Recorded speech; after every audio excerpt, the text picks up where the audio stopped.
Chapter 569. On the seventh day the three lost seemed to be in a better shape than they had been the day before. Their armor was cleaned, and their wounds were properly tended to. However, somehow, they looked worse to wear. Their faces were paler, their movements were full of tension, and there was a strange darkness hiding in their eyes. Only the sentinel who had spoken to Sonny before was the same. If anything, his cold resolve seemed to have grown stronger, as did his silent hostility. Without saying a word, he threw the tubes of scent paste into the cage, then pointed at the waterskin laying on the floor near Cassie. Sonny tossed the empty waterskin out and received a new one in return. "Sir, can you please tell us what is going on? Where is your, fourth friend? Did something happen?" The sentinel stared at him with a heavy, grim expression. When he answered, his voice was steady and even. "Don't speak unless spoken to." With that, the lost left. The door of the cell locked with a loud click, the flame of the oil lamp trembled, and everything became silent once again. Sonny sighed. What an unfriendly fellow. Just like that, their imprisonment started. There were no windows in the stone chamber, so it was almost impossible to track the passage of time. Their only hint was the appearance of the three lost, who brought them food and water once every day, and sometimes changed the oil in the lantern. Sonny and Cassie spent the first few days in silence and tense, grim anticipation. They slept back to back, sharing the heat of their bodies to overcome the chilling cold of the prison cell, and suffered through the daytime without speaking to each other unless absolutely necessary. Both were waiting for something disastrous to happen. However, nothing did. The night temple had not shaken again, and nothing came through the heavy door to either set them free or destroy them. Neither Master Wealth nor Master Pierce had visited the enchanted chamber, as well, as if Sonny and Cassie were completely forgotten. The stone cell was silent and unchanging. However, they could still tell that something sinister and dire was going on outside. The evidence was in how the three lost that brought them food, their only connection to the rest of the world, looked and behaved. With each day, two of them seemed more and more frightened, while the third grew increasingly cold and grim. No matter how much Sonny tried to get the sentinel to speak, the arrogant warrior refused to tell him anything, and only glared at the prisoners through the iron bars of the cage, his eyes full of ire. Their actions changed, too. If before all three used to look at Sonny and Cassie while delivering the food, now only the sentinel did. The other two stood facing the door, their weapons drawn. Sometimes their hands were trembling. Realizing that nothing was going to change any time soon, Sonny had to reluctantly change his behavior. He shared everything he knew about Mordred with Cassie, and learned everything she remembered about the Night Temple in return. With nothing else to do but teach each other, they went over every little detail many times over, only to end up with nothing. No new clues, no deeper understanding, not even a good guess or two. It was simply a dead end. For now. On the seventh day, the three lost arrived as usual. The sentinel walked forward and threw the tubes of synth paste into the cage, while the other two assumed defensive positions behind his back. Their eyes seemed dark and hollow. However, before Sonny could toss the empty waterskin outside, a chilling scream suddenly resounded in the corridor outside the door. A long, drowning shriek echoed from the cold stones, full of torment and indescribable agony. How could a human throat produce such a sound? The lost tensed and gripped their weapons, one of them taking an involuntary step back. The sentinel snarled and pushed the man in the back. "Get a hold of yourself, cowards. Remember your duty." With that, he threw the waterskin to Sonny and rushed outside, a slender sword appearing in his hand from a whirlpool of dancing sparks of light. The others gritted their teeth and followed, shutting the door behind them. The flame of the oil lamp trembled. On the next day, when the door opened again, only two lost walked through it. One of the surviving lost looked like a walking corpse. There were no wounds on his body, but his eyes were dull and glassy. He glanced at Sonny and Cassie lifelessly, then turned around and raised his weapon, staring at the open door with tired dread. Even the arrogant sentinel seemed a bit diminished. His handsome face was still cold and resolute, but there was a slight weakness to how his shoulders were set, and a slight uncertainty to his movements. He tossed the tubes of synth paste and the water inside the cage, not even waiting for Sonny to return the other two water skins. Sonny wanted to try to get the lost to speak to him again, as usual, but then thought better of it. There was a sharp edge in the man's eyes that made the idea of pushing him even a little seem too dangerous. The two lost left, leaving the prisoners alone again. Sonny stared at the door and the orange flame of the oil lamp dancing beside it for a few minutes, then shivered and turned away. Their jailers returned several more times. With each day they looked more disheveled and exhausted, the darkness in their eyes growing deeper and deeper. A few times, Sonny could hear strange, disturbing sounds coming from the corridor, but the two lost did not seem to react to them at all. A week later, the food did not arrive for an especially long time. Sonny glared gloomily at the door, feeling pangs of hunger torment his empty stomach. One tube of synth paste a day was not nearly enough to satiate him, so he was always hungry, just like he had been in the past, living on the streets in the outskirts. Hours passed, but the two lost were nowhere to be seen. Where the hell are they? Then something suddenly crashed into the door from the outside with a loud bang. A bit of dust fell from the ceiling, and then everything became silent once more. Sonny remained motionless for a few moments, then slowly looked down. Something was flowing from beneath the door, streaming down the slope of the dome toward the cage. In the dim orange glow of the oil lantern, the liquid seemed almost black. But he knew it smelled too well. Blood, it was human blood. After that day, no one came to feed them anymore. Sonny looked at the stream of blood that was getting closer and closer to the cage, then glanced back at the door and waited, wondering if someone or something would burst through it and enter the cell. But nothing did. After that first loud bang, everything stayed eerily quiet. Seconds passed, then minutes. Finally, he slowly turned away from the door and looked at Cassie. "Do you smell it?" She lingered for a moment, then nodded. "Blood." Sonny remained motionless for a bit, then walked back to his usual place and sat down. His face was grim. After a while, he said in a dark tone, "We are going to need to start rationing water." Humans could survive for a long time without food, but water was much more precious. Without it, a healthy human could die in a matter of days. And there were very few more agonizing ways to go. Cassie turned her head, then asked somberly, "Why do you think that they are going to just leave us here?" Sonny opened his mouth to retort that she was the one who could see the future, but in the end, he held his tongue. Just in case. They had one full water skin left.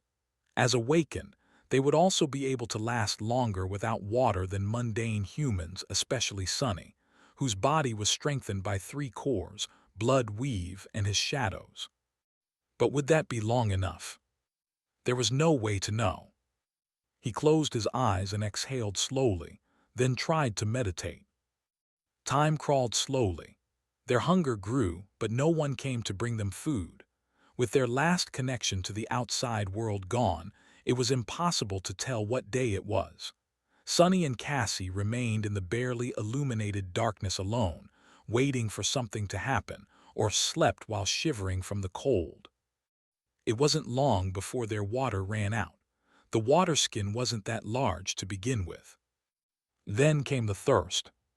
Sonny thought that he knew what madness felt like, but after spending several days, at least he thought that a few had passed, without drinking anything, he learned that there was a completely different realm of crazed delirium. The feeling of thirst was absolutely maddening, torturous, and suffocating.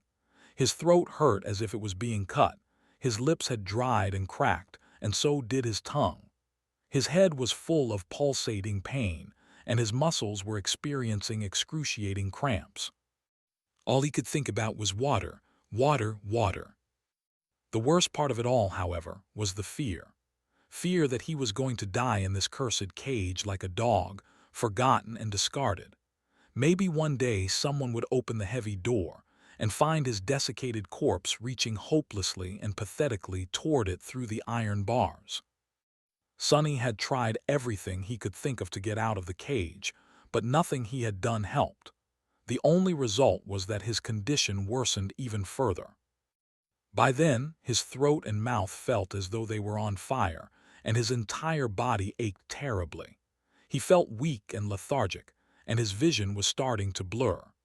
Sonny spent most of his time staring at the orange flame of the oil lamp, because it was more or less the only thing he could see clearly. Then it disappeared too. The stone cell became even darker, with only the ghostly, dim glow of the runes illuminating the iron bars of the cage. The oil ran out. Sonny closed his eyes. Was it really hopeless? No, he couldn't give up. He refused to.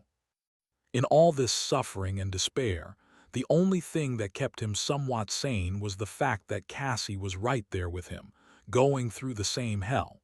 At least he wasn't alone.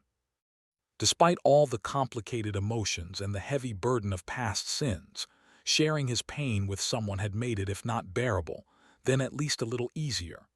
Neither of them would have been able to endure the agony and the terror of not knowing whether they were going to live or die, the fear of the unknown, alone. But together, the two of them managed to persevere somehow. Maybe just to not let the other see them break first. Sonny didn't know how many days had passed since the flame of the oil lantern died out. Time lost its meaning a while ago. All he knew was the thirst, the pain, and the stubborn, spiteful will to hold on just a little bit longer. At some point, he opened his eyes in the darkness and stared at the blurry blue glow of the sorceress runes. Then, he turned his head and looked at Cassie, who was sleeping in his arms. There was a sound coming from behind the door. Sonny wanted to tell Cassie to wake up, but his throat was so dry that no sound came out of it. All it did was bring him more pain. He gritted his teeth, then shook her gently, waited for her to open her eyes, and carefully placed a finger on her lips. He wanted her to remain quiet. The blind girl hesitated for a few moments, then nodded. They let go of each other and shakily rose to their feet. By that point, the faint sound became more clear. It was as though something sharp was scraping against stones as it was being dragged across them slowly. Estrarararish, estrarararish, estrarararish, estrarararish. The haunting, grating sound was drawing closer and closer. Finally, it reached to just beyond the cell and stopped abruptly. Then they heard another scrape, this one much smaller, and the click of the door's lock. It opened, and Sonny saw a blurry silhouette standing at the threshold of the stone chamber. Half blinded by the thirst, he couldn't tell who or what it was. But the smell of blood was back. Only now it was much, much stronger. Sonny stood motionlessly, gathering whatever strength he had left, which was far too little. Cassie was silent too, a tense expression on her pale face. With his vision compromised and his shadow sense limited to the circle of runes glowing around the cage, all Sonny could see was a blurry silhouette. He was almost sure that it was a human, however. Something about the dark figure was wrong. Utterly, terribly wrong. A strong smell of blood assaulted his nostrils. The silhouette swayed and then took a step forward. The scraping sound resounded once again, coming from it. Sonny strained his eyes and thought that he had noticed a slender sword being dragged behind the person. A hint of recognition appeared in his clouded mind, but in the next moment, a sudden burst of creaky, gurgling laughter threw his thoughts into a spin. Sonny shivered. That voice. The silhouette took another step forward, coming to the point where the flat surface of the floor gave place to the downward slope of the dome. Coincidentally, that was the moment when the dim glow of the runes finally reached it. Sonny flinched. See curses. A familiar face was looming in the darkness above him. Even through the haze clouding his sight, Sonny managed to recognize the arrogant sentinel who had locked them in this cage a long, long time ago. Only now, that cold and handsome man was nowhere to be seen. Instead, he looked broken and gaunt, his face contorted in a demented grin. But much worse than that. In the place where the sentinel's eyes used to be, two bloody pits were gaping, crimson streams flowing down his cheeks like tears. His fingers were marred with blood, too. As Sonny recoiled, the Lost laughed again, and then suddenly clawed at his face, his laughter turning into a stifled groan and then into a whisper. Can't get me anymore, can't get me, I tricked him. Then the lunatic abruptly froze. Slowly, his head turned, and the bloody pits of his eyes stared directly at the cage. A moment later, a grimace of hatred appeared on his face. It is all your fault, you let him free. Sonny felt weak and barely able to stand, and he was suffering too much to have any energy for fear. So, although it was obvious that the sentinel had returned to exact revenge and kill them, he didn't mind. Instead, he welcomed it. Good. Come here then, just come here and open the door. You can try to kill me all you want. Just open the damn door, you wretch. As long as the door was open, they could escape. The Lost swayed again, then made a move to step forward and stopped. His sword fell to the floor with a clang. Damn you! Instead, a whirlpool of sparks swirled around his hands, and a curved bow appeared in them. Sonny's heart grew cold. No. The sentinel whispered. Die, vermin. With that, he drew the string of the bow. As soon as he did, a ghostly arrow appeared on it, its tip long and sharp as a razor.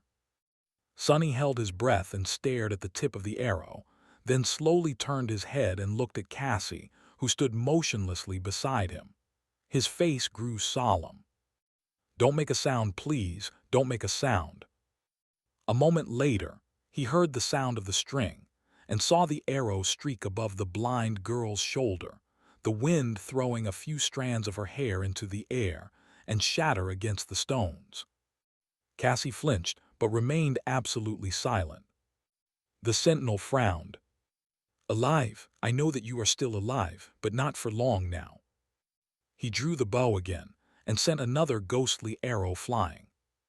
This time, it flew mere centimeters above Sonny's head. For the first time in his life, he felt actually thankful for his short stature. But the crazed Lost wasn't done. Sonny turned his head and stared directly at him. A ghastly smile suddenly appeared on the sentinel's face. Got you now. He drew the bow again and then lowered it, aiming directly at Sonny's heart. Sonny did not move a muscle.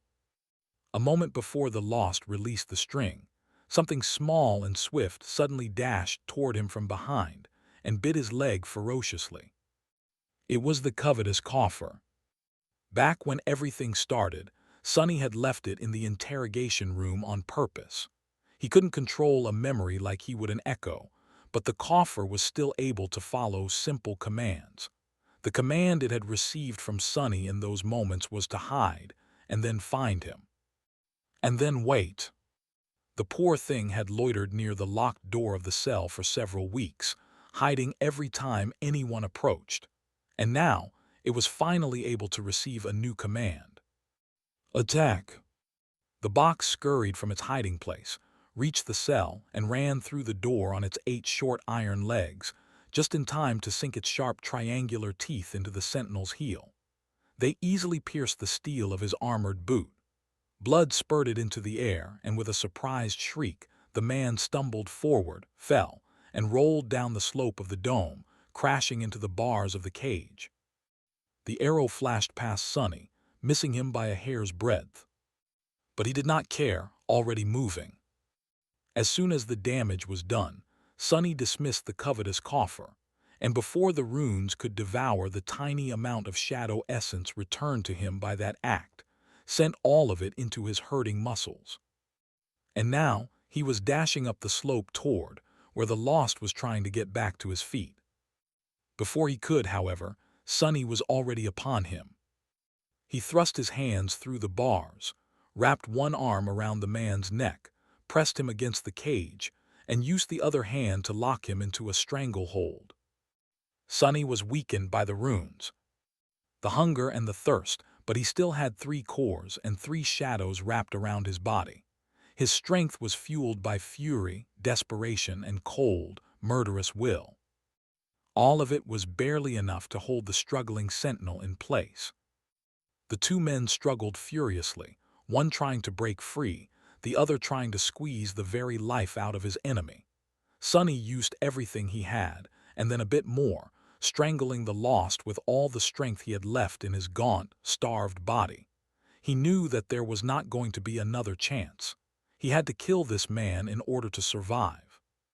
And even more important than that, he simply wanted to. So he bit his lip, feeling drops of blood flowing into his dry mouth, and pulled. After what felt like an eternity, when his vision had gone almost entirely black, and his muscles were on the verge of collapsing, he felt something snap under his grip, and then the body of his enemy suddenly grew limp. The sentinel was dead. Probably. Sunny let out a shaky breath, let go of the man's corpse and fell back, sliding down to the center of the dome. He couldn't stand up anymore. In truth, he couldn't even open his eyes, not that he would be able to see anything. The fight had taken the last of his strength. His chest rose and fell, every breath sending a wave of agony through his body. He didn't think that he could move. "I'm done." Through the haze, Sunny heard someone walk unsteadily past him, and some time later, a loud click. Then 2 small, weak hands grabbed him by the shoulders, and Sunny felt himself being dragged across the cold stones. He didn't quite understand what was happening. However, soon, his whole body shuddered, and a dark grin slowly appeared on his face. A raging, revitalizing flood of shadow essence was flowing into his 3 cores. He was free. Sunny remained motionless for a while, then took a look into his soul sea. It didn't seem lifeless and drained anymore. The 3 black suns of his cores loomed above in a perfect triangle, burning with furious dark flames, and the tranquil sea was in turmoil, replete with raging energy. He glanced at the shadow of the sentinel that had joined the silent ranks of his brethren, made a grimace, and closed his eyes. His body was still weak and on the verge of shutting down, but now, satiated with essence, it was not completely useless anymore. He concentrated, then summoned the soul serpent and circulated the essence through its coils, feeling strength return to his aching muscles. His lethargy receded a little. Finally, Sunny opened his eyes and turned his head to look at Cassie. The blind girl was laying on the floor beside him, just outside the circle of runes, completely spent. She must have retrieved the keys from the sentinel's corpse, unlocked the door, then dragged him out of the cage. Sunny didn't know how she had managed to carry him all the way in her terrible condition, but she had. Now Cassie was barely breathing.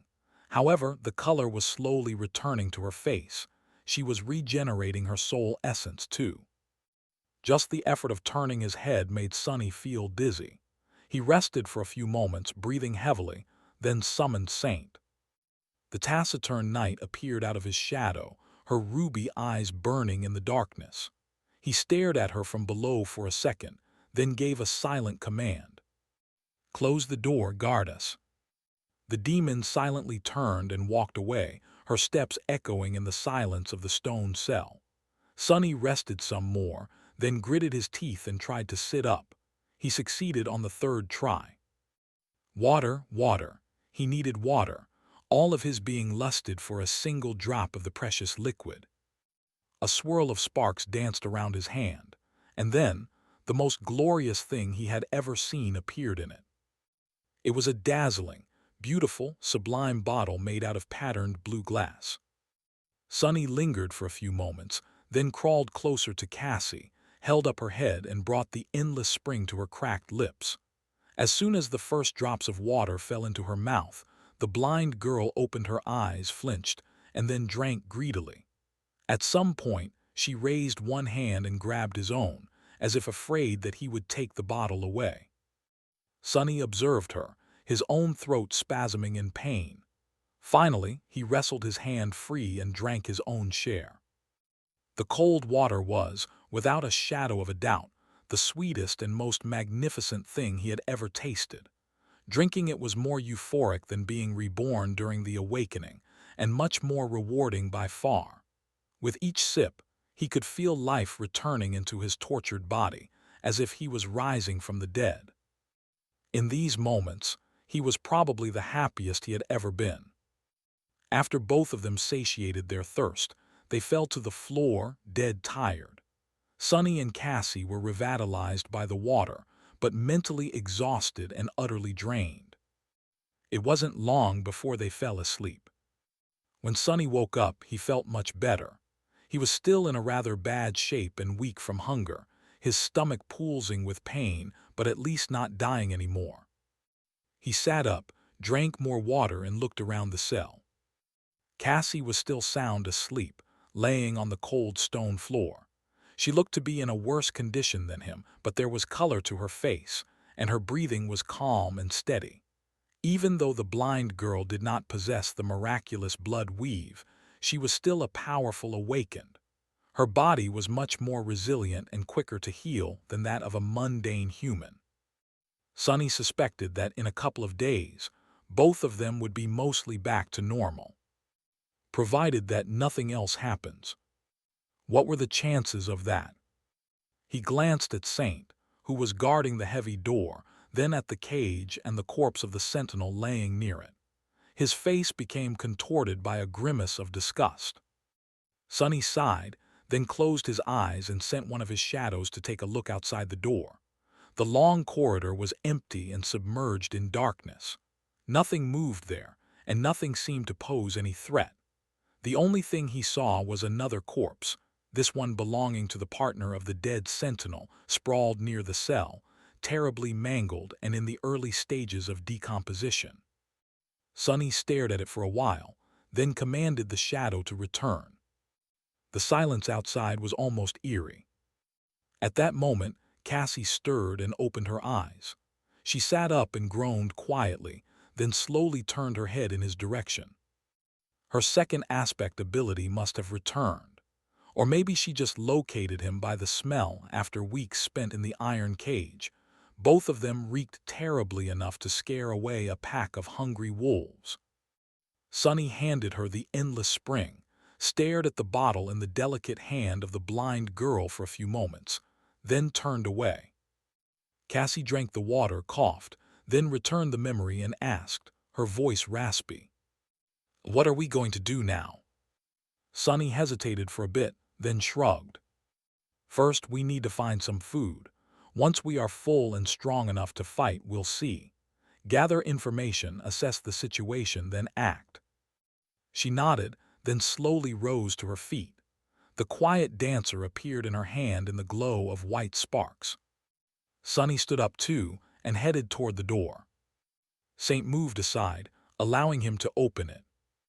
Standing at the threshold, he hesitated for a few seconds and then took a step forward. A dark expression appeared on his face. Sunny knew that he had to be careful, but he also felt entitled to some vengeance of his own.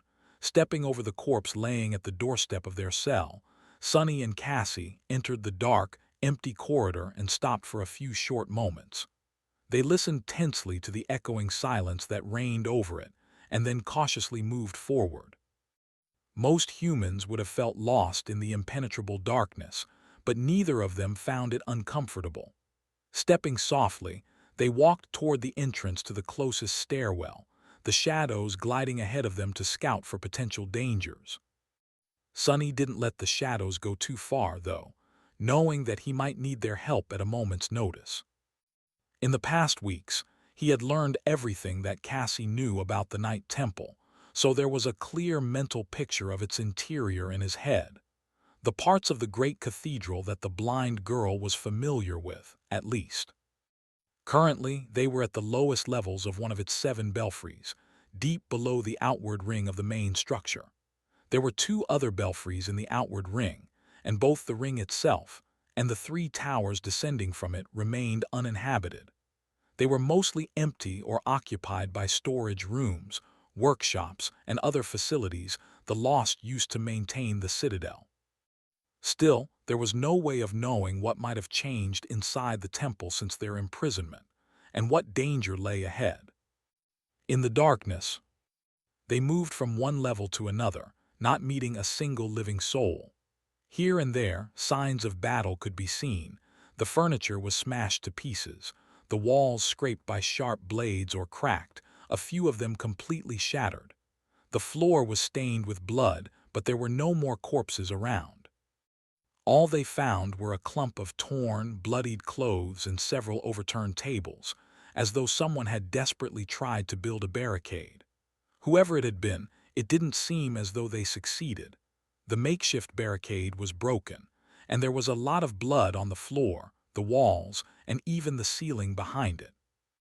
Sonny and Cassie walked past, their expressions turning somber.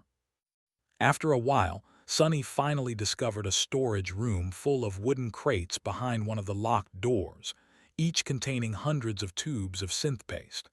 His mouth instantly watered. Food.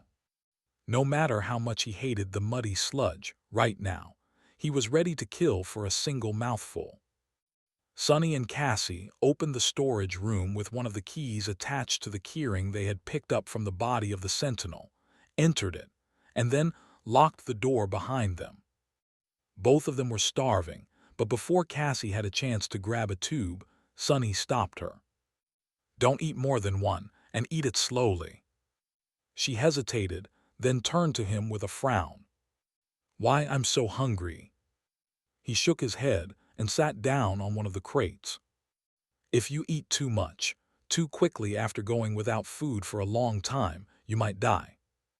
The blind girl tilted her head. Why, how do you know?"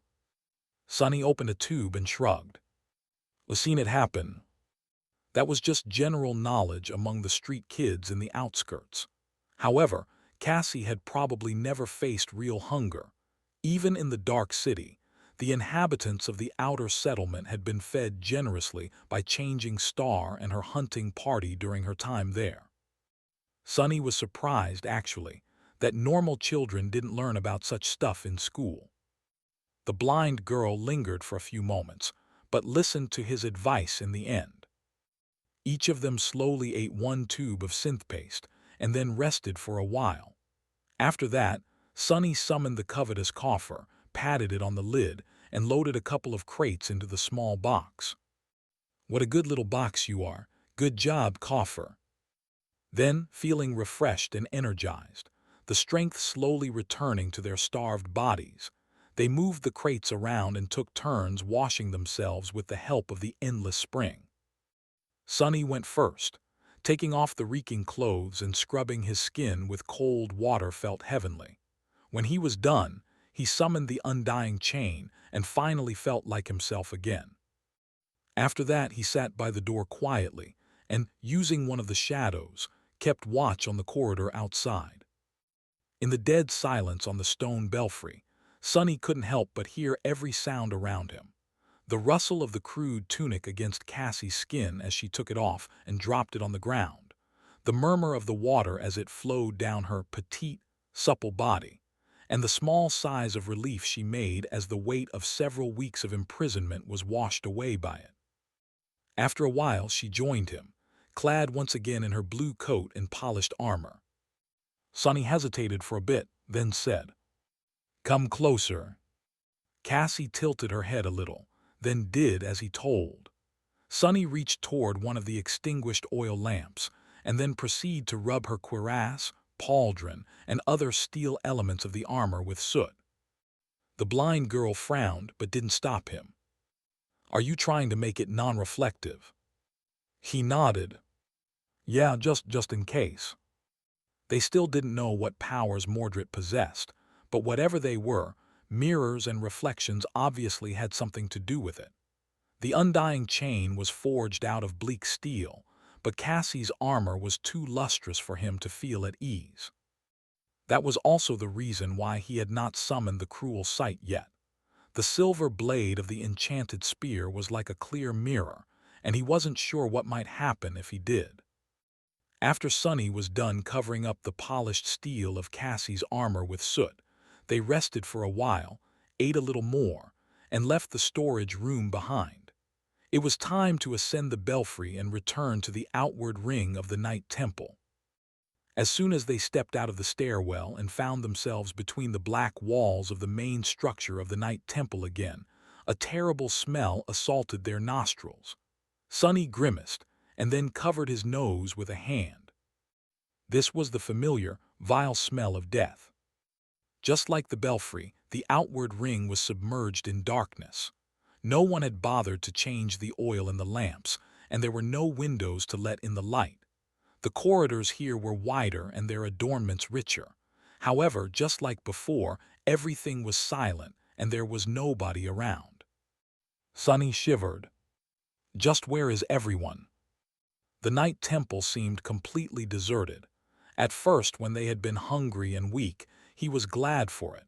But now, the absence of people was starting to make him nervous. What the hell had happened here while they were locked up? Moving slowly, the two of them cautiously headed in the direction of the gates leading to the outside. It wasn't long before Sunny noticed a trail of dried blood on the stones beneath his feet, as though someone dead or dying had been dragged across them. Coincidentally, the trail led in the same direction. Soon, the smell of death grew stronger, making it hard to breathe.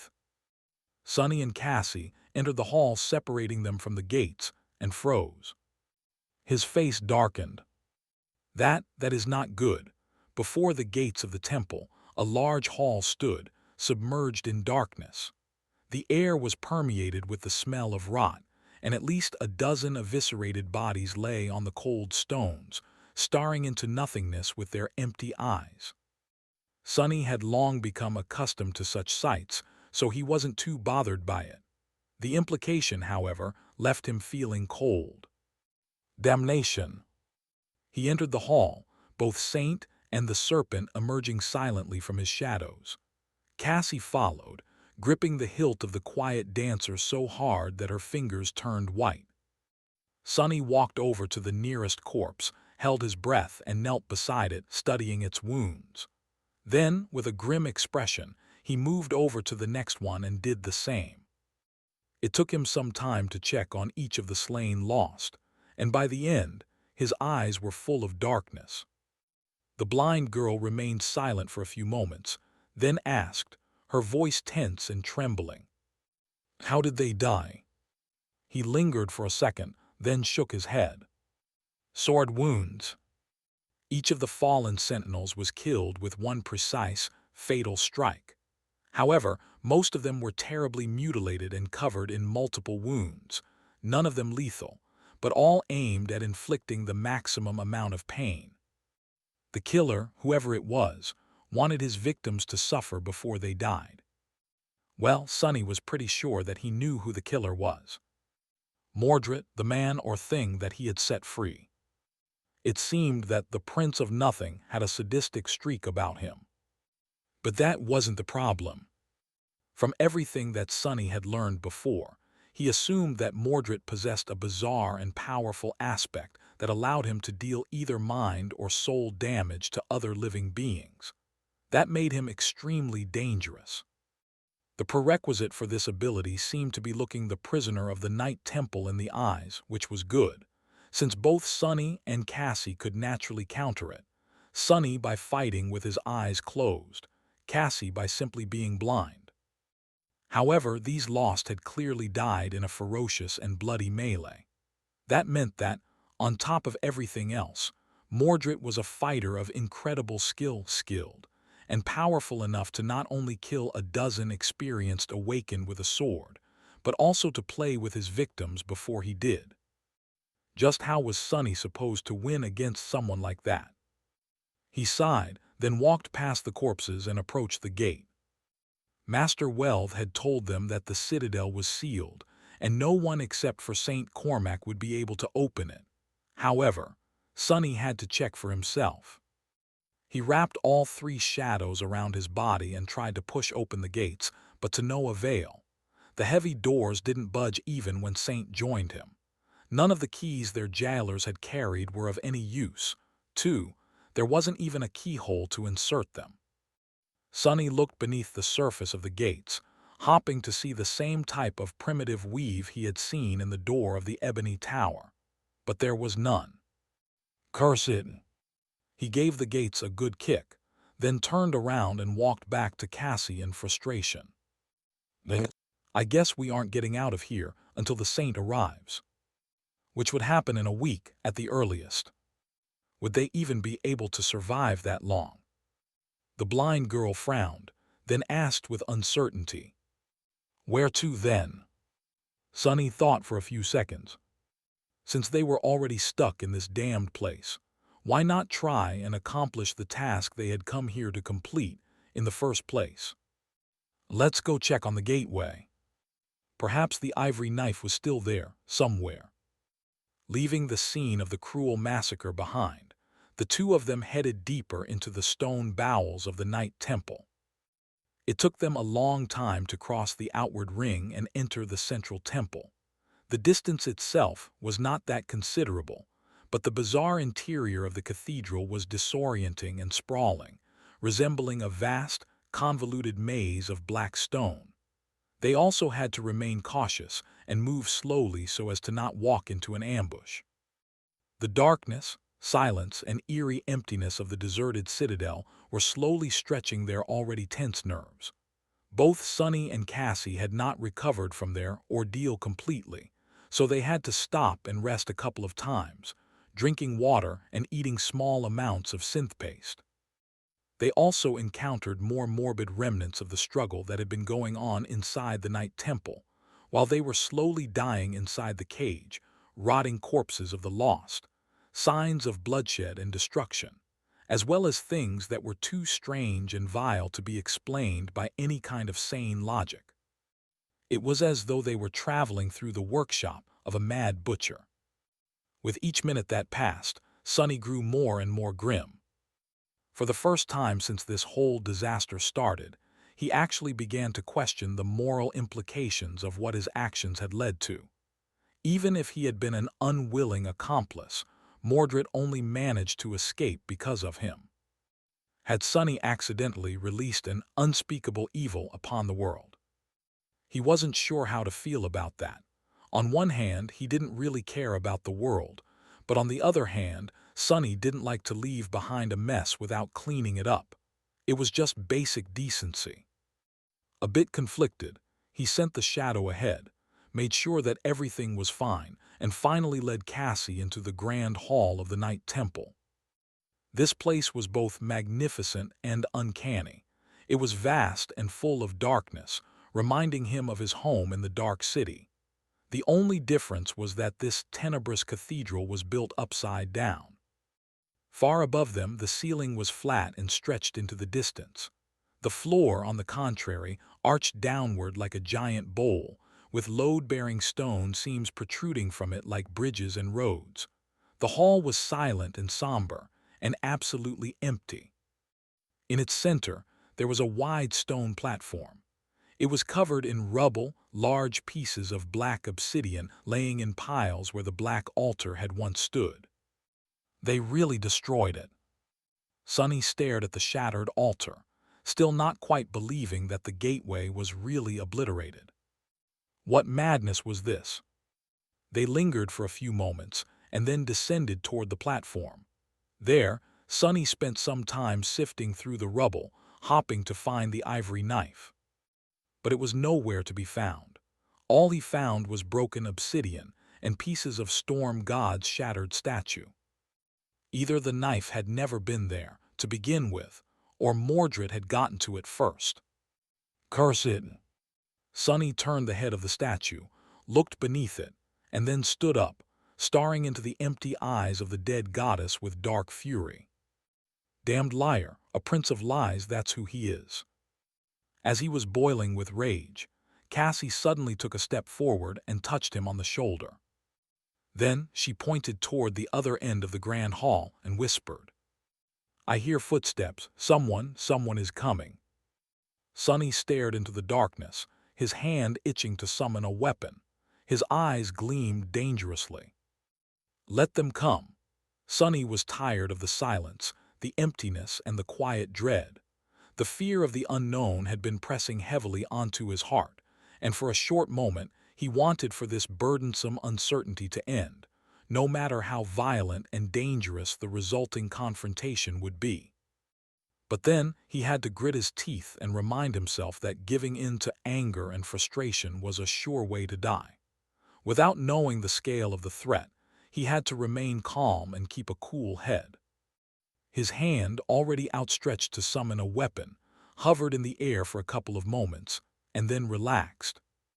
Sonny sent one of his shadows forward, and soon saw human figures emerging from one of the passages, some of them limping, the others carrying stretchers with those of their brethren who were too heavily wounded to walk.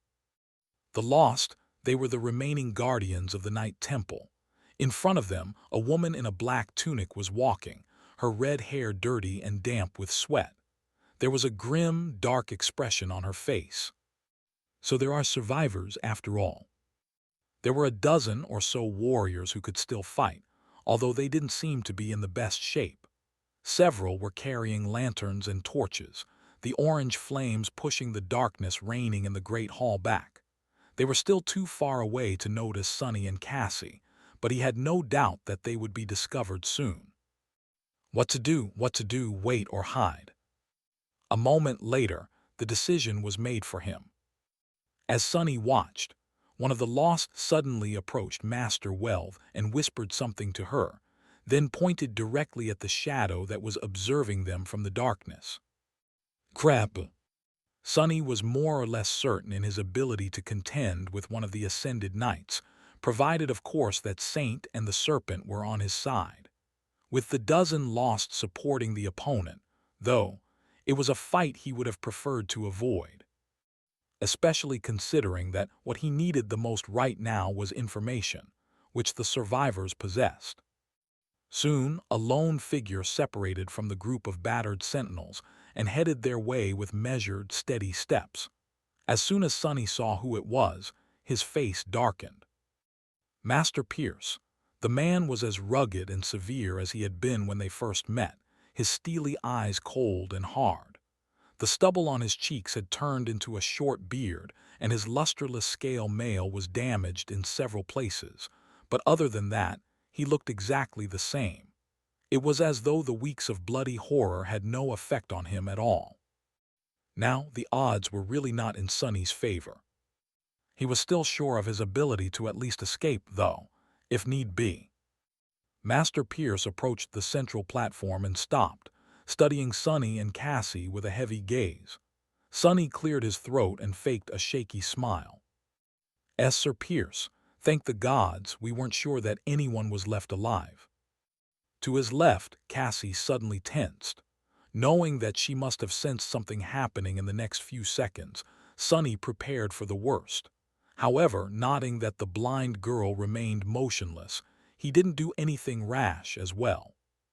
Master Pierce spoke, his voice dark and heavy. Well, what do we have here?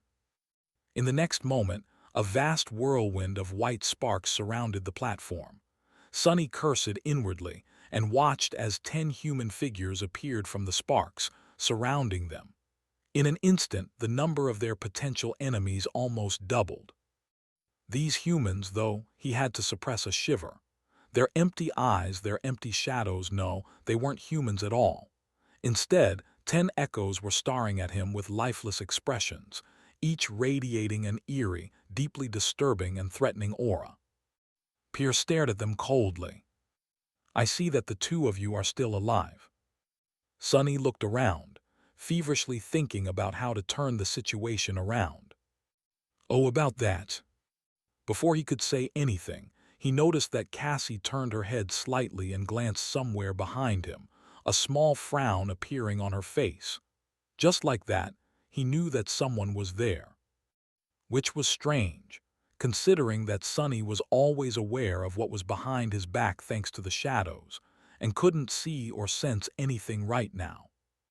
The blind girl was proven right, though, in the next moment, when something cold touched his neck, and a vaguely familiar raspy voice spoke into his ear. "Don't move." Sonny froze. That voice, the female sentinel that was guarding the gates on the day we arrived. Why can't I see her or sense her shadow? The answer was rather obvious. The woman must have been able to don some form of invisibility thanks to her aspect. That was one nasty ability. He pretended to tremble. Yes, yes, I'm not moving. For a couple of moments no one spoke. Then Cassie turned her face toward the fearsome master and said, "Sir Pierce, I would appreciate it if you could give us shelter and explain what is happening. We barely escaped the cage you put us in alive, and being met with such hostility is not how we imagined finding fellow humans again." He stared at her for a bit, then grinned. "Give you shelter? That is a good joke. Give me one reason to not kill you both instead." Cassie frowned but did not show any fear.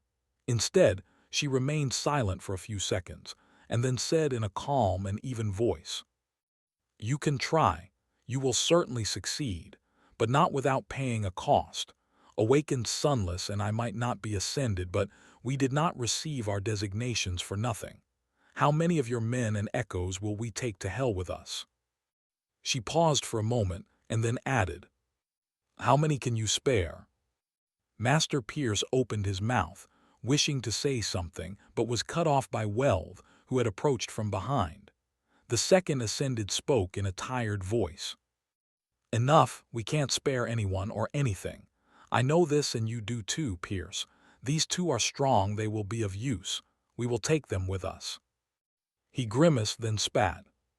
"What if that thing is hiding in one of them?" Lady Welv glanced at Sonny and Cassie and shook her head. "They have been locked in the lesser cell for weeks between all of us. These two are the least likely to have been taken. Besides, we have just destroyed his previous vessel. There are no mirrors in the Great Hall, so—" She sighed heavily, then addressed Cassie. "Come, it is not safe here. We must return to the inner sanctum as fast as possible." Pierce gritted his teeth, then snarled and dismissed the echoes. At the same time, Sonny felt the cold blade move away from his neck. In the next moment, the familiar sentinel appeared from the thin air beside him, holding a sharp dagger in her hand. She smiled and winked at him. "Lucky you. Well, maybe next time." With that, the woman headed toward the group of the lost and beckoned for them to follow. Sonny briefly glanced at Cassie, sighed, and started walking. He wasn't too happy about how things had turned out, and knew that their conflict with the forces of valor was not over. But for now, at least, there seemed to be a shaky truce between them, which gave him an opportunity to get some answers. The lost entered the inner sanctum of the Night Temple, its very heart, and bolted the heavy doors behind them. As soon as they did, a field of glowing runes flashed for a moment on the dark wooden surface, and then disappeared without a trace. Sonny glanced at the door with a frown, but didn't say anything. Cassie had never been to this part of the citadel, so neither of them had any information about what was inside. The area was not too large, but right below them was the main bell tower of the cathedral, which was taller and wider than the other 6 belfries. The two masters led their people through somber corridors to a spacious hall that seemed to serve as their current stronghold. There were guards keeping watch in front of the entrance, crates with food and water, a fireplace keeping the cold at bay, and makeshift bedding for people to sleep on. Just from looking at the number of cots, Sonny understood that not everyone had returned from their latest hunt, or whatever it was that the sentinels had tried to accomplish. All in all, 23 lost remained, some of them heavily wounded. With Pierce, Welv, and the two of them, there were less than 30 humans left to oppose the Mad Prince. That meant that in several weeks, Mordred had eviscerated more than two-thirds of the temple's defenders. Remembering how confident Master Welv had been in their ability to contain the prisoner at the start of all this, Sonny couldn't help but shake his head. Mordred turned out to be more lethal and terrifying than even his jailers had expected. The wounded were quickly tended to, and the lost fell on their cots, dead tired. A few went through the familiar motions of maintaining the camp, cooking food, distributing water, and doing other miscellaneous tasks. Everything was performed swiftly and with trained precision, proving once more how experienced and professional these people were.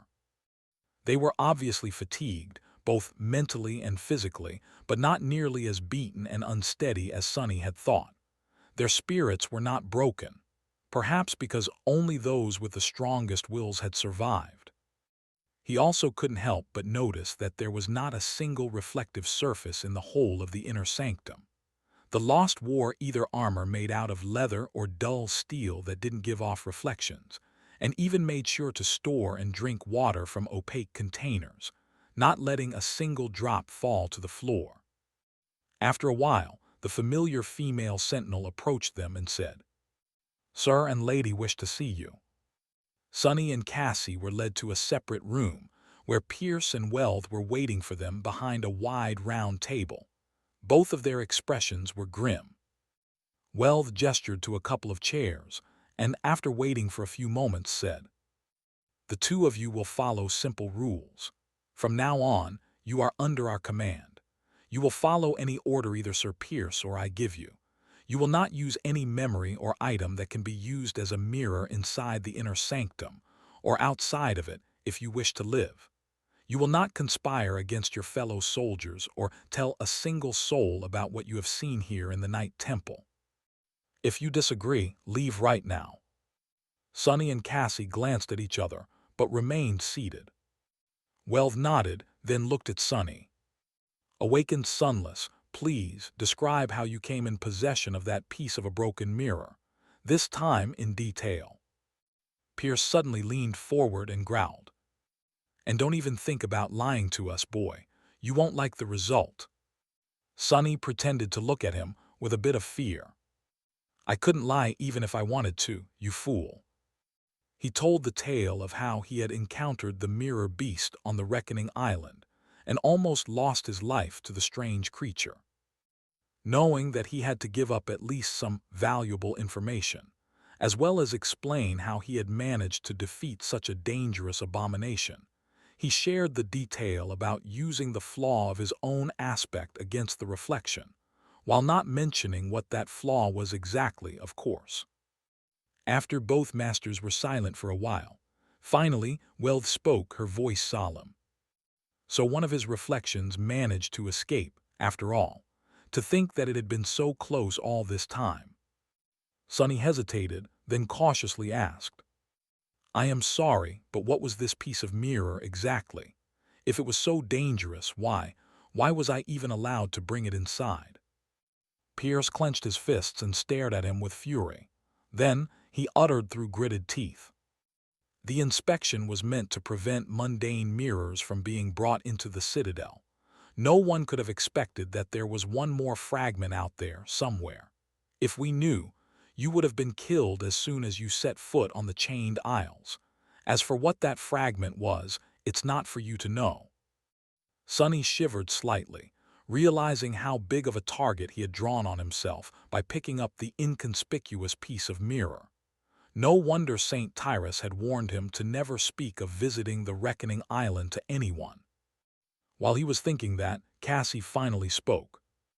"With all due respect, Sir Pierce, we have the right to know. Or rather, we need to. How are we supposed to fight against the threat if we don't know what it is? What exactly have we unleashed? What kind of a creature is capable of causing so much death and destruction?"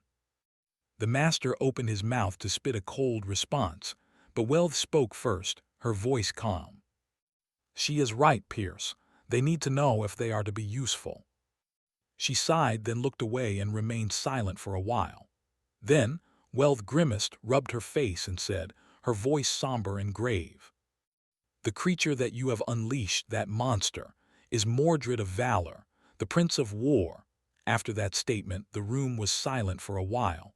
Sonny frowned, thinking about what he had just heard. He wasn't really surprised to learn that Mordred was a scion of the great clan Valor. He had already known that there was some connection there. He had also considered that one possible explanation for Mordred's strange insistence on calling himself a prince was a blood relation to one of the sovereigns. Now, it was more or less clear that Anvil of Valor was the mysterious prince's father. What made Sonny frown, however, was that Wealth called Mordred the Prince of War. Was that an indication that Clan Valor had inherited the lineage of War God, just like the immortal Flame clan inherited that of Sun God? If so, what lineages did the other two great clans possess? And where did it leave him, who was supposed to become the inheritor of Shadow God, but ended up stuck with a forbidden lineage of an elusive demon instead? Meanwhile, Cassie spoke, her voice slightly surprised. "The Valor." Master Wealth sighed again, then nodded. "Yes, Prince Mordred is the eldest son of Saint Anvil, one of the patriarchs of our great clan.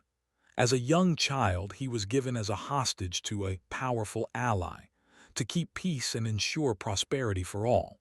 No harm was meant to come to him, and it didn't, or so we thought.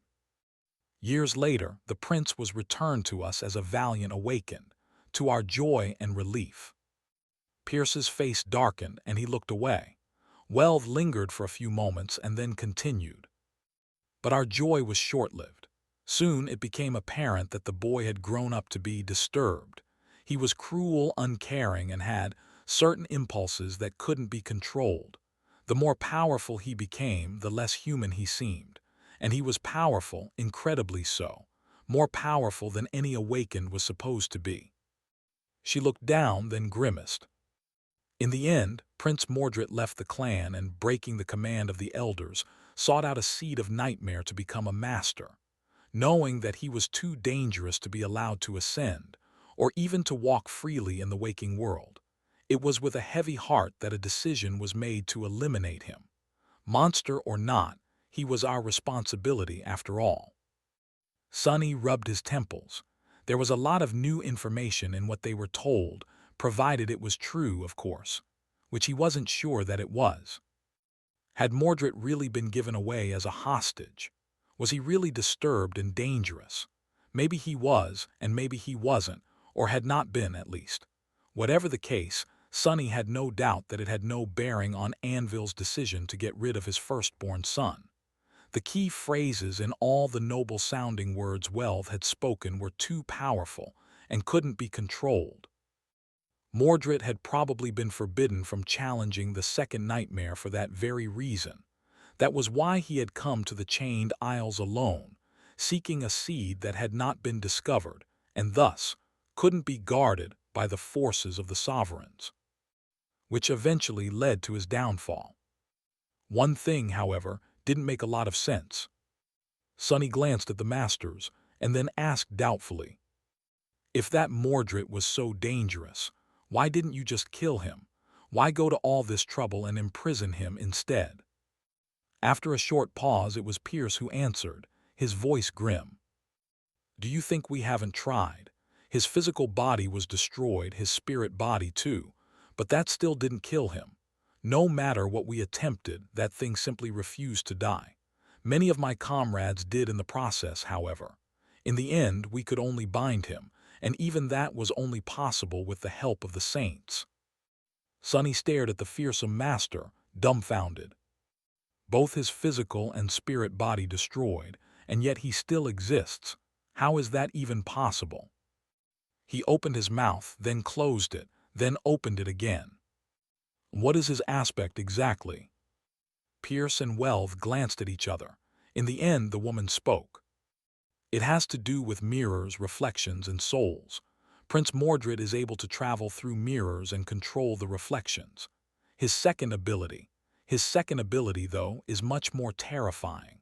If one looks at him through any form of a mirror, their soul will be devoured and their body will become his. By taking a vessel, the prince inherits their memories, echoes, and even their aspect. But also their flaw, similar to the being you have encountered on the Reckoning Island, which was one of his creations. She fell silent for a few moments, and absent-mindedly touched the amulet in the shape of an anvil hanging around her neck. Pierce and I are immune to his powers. The rest of our soldiers, though, are not so fortunate. He had been taking one after another, using their bodies to kill the rest. The latest vessel of his was especially dangerous, since it possessed an aspect that allowed him to create puppets out of the dead bodies of our brothers and sisters. We managed to destroy the vessel, but the prince himself got away, just like before. We weren't able to use the binding and imprison him again. Sonny tilted his head a little. Now, finally, a lot of things had become clear. Why Mordred had been imprisoned, why the Night Temple was closed off to strangers, and why only the echoes and the lost were allowed to guard the prisoner. The former did not possess souls and couldn't be taken, while the latter could not return to the waking world even if the prince somehow escaped and took them as a vessel. Back in the waking world, catching him would be all but impossible. Suddenly, Sonny shivered. Noticing his expression, Pierce grinned darkly. "I see you finally understand. Yes, don't think that you can reason with that beast or make use of the fact that his hatred is aimed at Clan Valor and not you. Currently, there are only 4 people in this citadel whose bodies can allow him to eventually return to the waking world. Well, then I cannot be taken, and neither can Lady Cassia due to her blindness. Which leaves." Master Pierce stared at him with his cold, dangerous eyes. Sonny cursed. "Only you? Well, that's just damn great." The corner of Sonny's mouth twitched. The worst part was that he couldn't even disagree with Pierce's reasoning, because his own conclusion was more or less the same. Of course, Mordred was perfectly capable of making one of the lost his vessel in hopes of traveling to the sanctuary, or a more remote human citadel, if need be, and stealing another body there. But why would he settle for a vastly inferior option when a perfect candidate was right there, his for the taking? Maybe that was the reason why he had not tried to seek out Sonny in the previous weeks. Mordred might have wanted to leave him for last. Thanks to Cassie, Sonny had a general idea about the aspects of both Welv and Pierce. The fearsome master seemed to possess powers that made him highly resistant, if not outright immune, to various forms of attacks, while his more friendly counterpart specialized in enhancing her combat prowess and debilitating the enemy. Noting that only Welv was wearing the strange anvil amulet, he made a guess that she was protected from Mordred's ability by its enchantment, while Pierce was capable of countering the possession simply through the might of his aspect. Cassie could not be taken, too, due to her blindness. One had to look at the reflection to be possessed, which she was incapable of. That left only Sonny. But more than that, Mordred had secretly watched him for months, and knew perfectly well how powerful Sonny actually was, as well as how he spoke, behaved, and carried himself. Who were his friends and who were his enemies? Mordred knew everything he needed to know to impersonate him perfectly, as well as how much would be gained by stealing his aspect, shadows, and memories. Truly, Sonny was an ideal vessel. It was almost as though this role had been predetermined for him from the very start. Damnation! He hesitated for a bit, then glanced at Pierce and Welv, this time not even having to fake worry. "So, what is the plan, then?" The masters lingered for a bit. Then Welv spoke, her voice dark and bitter. "We won't try to venture outside and try to bind that monster again. At this point, we don't have enough numbers to trap him anymore. However, he also has no way of infiltrating the inner sanctum, and the vessel that made time his best ally is destroyed. So we will just wait. In about a week, maybe even less, St. Cormac will return." Then Prince Mordred will have to face a transcendent's wrath. She clearly was not happy about having to take a passive approach, since, in a sense, this was as good as admitting defeat. But this plan of action did, indeed, seem like the best way to go, at least on the surface. All they had to do was barricade themselves inside the impregnable inner sanctum and wait for the cavalry to arrive. Surely, this much was within their ability. Sunny forced out a smile. That is a good plan. Master Wealth nodded, then turned to Cassie. Lady Cassia, if your aspect brings you a helpful vision, don't hesitate to inform me immediately. Now please go and rest, you two. Eat your fill, we all need to keep up our strength. Just like that, the conversation was over. Sunny and Cassie stood up, bowed to the masters, then returned to the main hall. There, they endured the unfriendly gazes of the lost, filled 2 bowls with tasty-looking porridge, took a couple of opaque jars of water, and found a pair of empty straw mattresses in a remote corner. Sitting down, the two concentrated on the food, happy to finally eat something that was not synth-based. The meat porridge wasn't much, but to them, it tasted heavenly. After a while, Cassie said quietly while pretending to chew, "What do you think?" Sunny swallowed a spoonful of porridge, took a sip of water, and answered as he continued to stare at the floor. "They are lying, of course. There is no way that Mordred won't get into the inner sanctum somehow. He is too damn devious for that. I know it, and they know it too." His shadow, meanwhile, watched the figure of the sentinel who could turn invisible, to make sure that she wasn't listening in on their conversation. He kept a neutral expression as he ate some more, then added without looking at the blind girl, "What is most likely to happen is that things are going to go south very soon. Wealth and Pierce will wait and observe for a bit, and then probably try to use us as bait to lay a trap for him." Cassie remained silent for a few moments, then asked, "How do you know?" He smiled. "Because that's what I would have done." After that, both continued to eat, preoccupied with their own thoughts. A few moments passed before Cassie spoke again, her voice a bit uncertain. "So then what do we do?" Sunny enjoyed the taste of the porridge, chewed it slowly, and then answered calmly, "For now, nothing. Let's wait and observe, too. Rest and eat just like we were told to. Restore our strength. Then we'll see." They didn't speak after that, and after finishing their food, allowed the exhaustion to overwhelm them. Laying side by side on the thin straw mattresses, Cassie and Sunny fell asleep. Only his watchful shadows remain alert, guarding their master through the night. When the two of them woke up, the air smelled of blood. Only 21 of the 23 lost were still alive.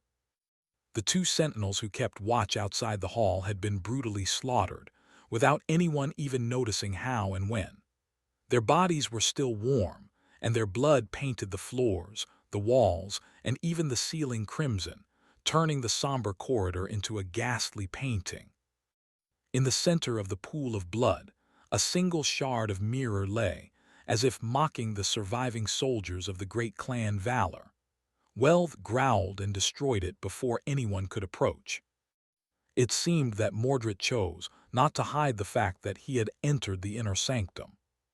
Instead, he wanted everyone to know, to see what he had done, and wait, wondering.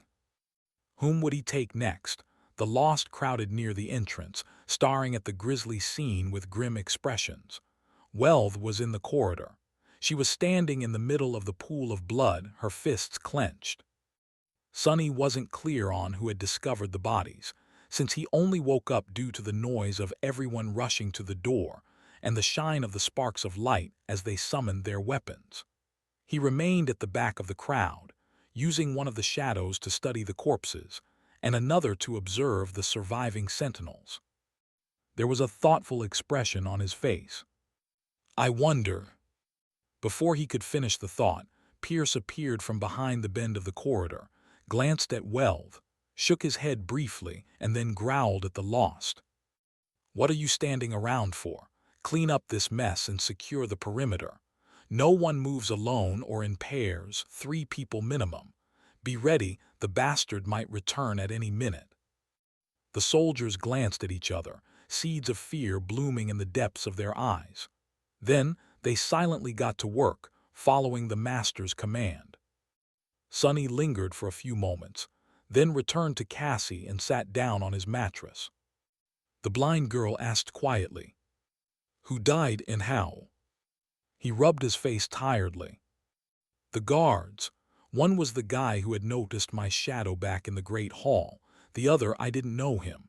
As to how, pretty much the same as everyone else, butchered and cut to pieces." She thought for a bit, then frowned. "And no one heard a thing." Sonny sighed. He must have done it really fast, or his new vessel possesses an aspect that can dampen sounds. He remained silent for a bit, then said somberly, "Anyway, you should prepare." Cassie tilted her head. "Prepare for what? Another attack?" Sonny didn't answer immediately, looking at the lost. Everyone seemed busy and focused, moving with trained precision and purpose. However, there was a hint of uncertainty on their pale faces. The sentinels tried to hide it, but to no avail. He looked down. "No, right now, everyone only thinks that Mordred somehow broke through the seals and got into the inner sanctum. However, once they have time to think, they'll realize that there's another possibility." The blind girl paled. Sonny smiled darkly and added, "That he has been with them this whole time, hiding in one of the 2 strangers who had miraculously escaped an enchanted cell and insisted on being taken to this shelter. You or me." Cassie gritted her teeth. "There's no reasonable way to pin these murders on us." He chuckled. "What does reason have to do with any of this? Reason is always the first victim when fear arrives." With that, he fell silent and, after a few seconds, rose to go and get them some breakfast. As Sonny walked toward the part of the hall that had been converted into a makeshift kitchen, many gazes followed him. Just as he had expected, they were slowly turning dark and dangerous, full of hostility, fear, and suspicion. Pretending to be appropriately frightened, too, he put some porridge in the bowls. Interesting. Mordred might not have been as crazed as Sonny had thought before. From the start of it, something about how the Prince of Nothing behaved had not sat right with him. Mordred had shown himself to be extremely cunning and meticulous, crafting such a masterful trap that even Sonny, who was an ingenious deceiver as well, fell into it without suspecting a thing. The sadistic way in which dozens of the lost had been killed, and the morbid displays of demented butchery that the prince had left in the halls of the Night Temple, however, were utterly impractical and did not fit into this image of a cold and calculating strategist at all. Now that Mordred had decided to reveal his presence in the inner sanctum and sacrifice the invaluable advantage of surprise in exchange for only 2 lives, Sonny became convinced that there was a method to this madness. And as the surviving lost followed him with heavy gazes, dark expressions contorting their faces, he was pretty sure that he understood its purpose. Mordred wanted them to be suspicious of each other. He wanted them to be tense and scared. He wanted their spirits to break. Why? To make their souls weak and their willpower shaken, of course, which suggested that his ability to devour souls was not absolute and required the victim to be, what? To be defeated, to surrender, or simply to be weaker than his. What a bastard! Sonny returned to Cassie and gave her a bowl of porridge, then frowned. Honestly, he wasn't sure who was scarier, an unhinged lunatic that enjoyed torturing his victims before murdering them in horrific ways, or a cold-blooded killer that uncaringly did the same simply because it suited his practical goals. Either way, the result would be the same. The lost were shaken, but not nearly close to breaking down, which meant that Mordred was not going to stop. No, he was only getting started sowing terror into the souls. The question was, how was Sonny supposed to stop him? He ate his porridge, then glanced at Pierce and Welv, who were speaking quietly near the doors. And should he? Soon, Master Pierce summoned the 10 echoes.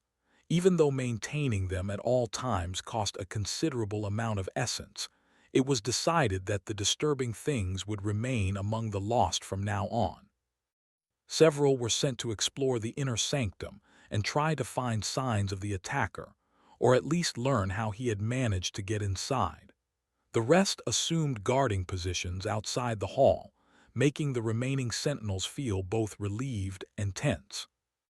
Not even these experienced warriors felt comfortable in the presence of human echoes. The security measures were enhanced as well. No one was allowed to remain alone, and if there was a need to leave the common area, only groups of 3 could do so. Sonny and Cassie had to recruit the help of the female sentinel, the one who had the ability to turn invisible just to visit the bathroom. And yet, none of these measures helped protect the stronghold. Come the next morning, 2 more lost were dead. This time they were killed inside the hall itself, not even in the corridor outside. After that, things turned really ugly for Sonny. 2 days had passed after the battle with Mordred's previous vessel, and the army of corpse puppets he had created with its help. Those of the wounded who had received light injuries were already back on their feet, but 3 of the sentinels were still in bad shape. Their comrades were doing everything in their power to treat their wounds, but with every healer in the citadel already dead, there was little that could be done to hasten the recovery. One of the corners of the hall was converted into an infirmary, where the 3 heavily injured sentinels rested and received care. In the morning, a piercing scream suddenly echoed between the black stone walls. Those who were sleeping jumped up, grabbing the weapons that they had kept summoned to be ready for an attack. Those who remained awake were already moving, rushing toward the source of the scream, the makeshift infirmary. Sonny simply sat up on his mattress, a tense expression on his face. There were 3 cots for the wounded, standing in a row along the wall. It was the lost who occupied the middle one that was screaming, his face contorted by an expression of sheer terror. The other 2 were dead. Their throats were sliced open, blood streaming to the floor. Both were killed in their sleep, without alerting anyone around, as far away from the entrance to the hall as it was possible, right in the middle of the sentinels' camp. The third one clearly could have been murdered as well, and had been left alive on purpose, as if to mock the lost. It was as though Mordred was telling them that no one was safe, and that he was perfectly capable of taking each of them whenever he pleased. What? How did he get inside? He might still be here. The lost were on the verge of panicking, but in the end, their training and skill prevailed. Instead of descending into chaos, the situation inside the hall immediately turned into a coordinated action. Even before Pierce and Welv arrived, the sentinels were already moving to stand in a defensive formation, weapons drawn and ready for battle. The 2 masters appeared mere seconds after the scream. They quickly assessed the situation and joined their soldiers, half of the echoes moving closer, half barring the doors. For a few moments, there was a tense silence in the stronghold of the Valor forces. The surviving sentinels waited tensely by the infirmary, while 5 empty-eyed echoes blocked the exit. There was no one else in the hall except for Sonny and Cassie, who had not moved from the start of it all. Slowly, all of the lost focused on the 2 of them. Their gazes were dark, cold, and full of danger. Sonny's face twitched. Crap! Was Mordred aware of how these actions would affect the 2 of them? Was he trying to force them out into the open on purpose, making it impossible to stay with the sentinels? What was his damn plan, really? What was his endgame? How was he planning to deal with Saint Cormac in a few days, and what role was everyone else supposed to play before that? He opened his mouth, wishing to say something to defuse the situation, but one of the lost was faster. It's them, it must be one of them. As soon as this first accusation was made, the floodgates were open. A moment later, Sonny and Cassie were assaulted by a litany of cries, all blaming them for the deaths of the two wounded sentinels. Sonny stared at the crowd of lost, feeling his heart grow cold.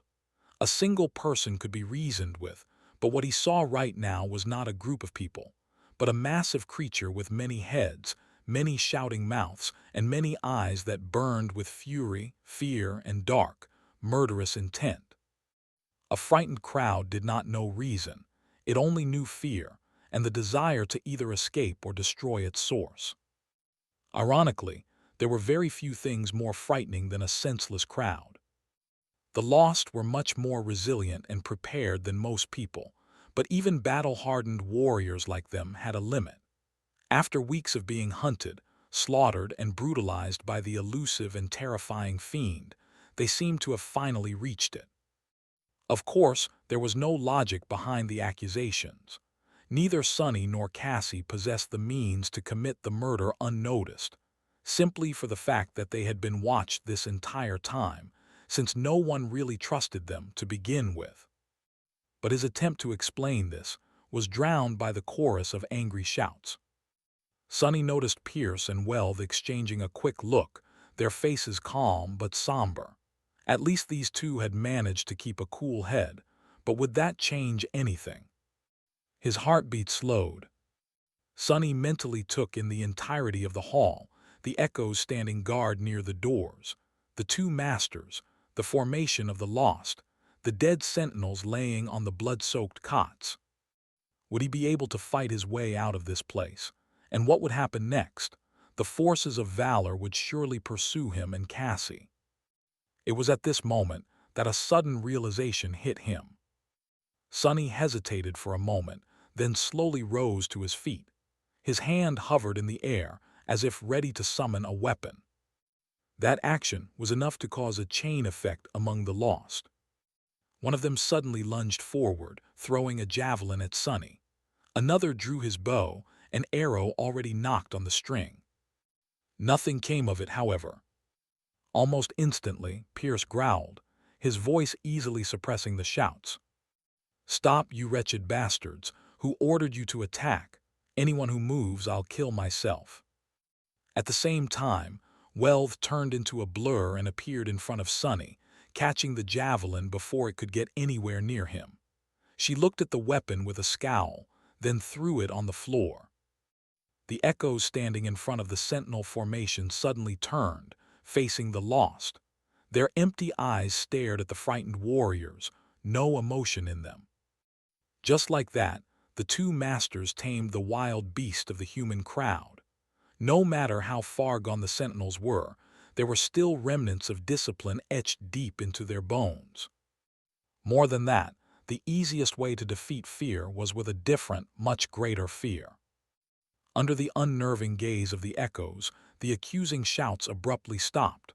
The lost hesitated, then hesitantly lowered their weapons. However, their burning gazes were still focused on Sonny and Cassie, their thirst for violence temporarily leashed, but not quenched.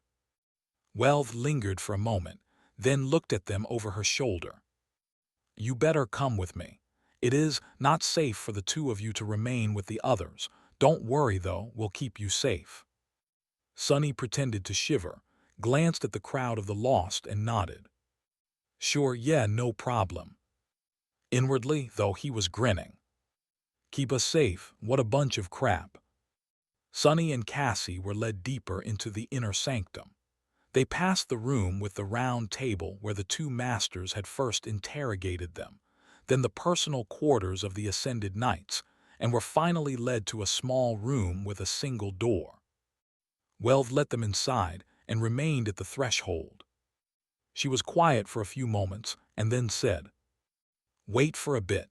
I will bring you food and water later. This will be your lodgings from now on, so get comfortable." With that, she closed the door and left. Sonny smiled darkly.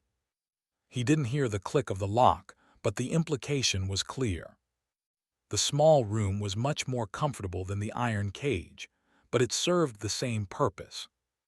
Once again, they were in a prison cell. However, Sonny knew that this time they won't be staying in it long.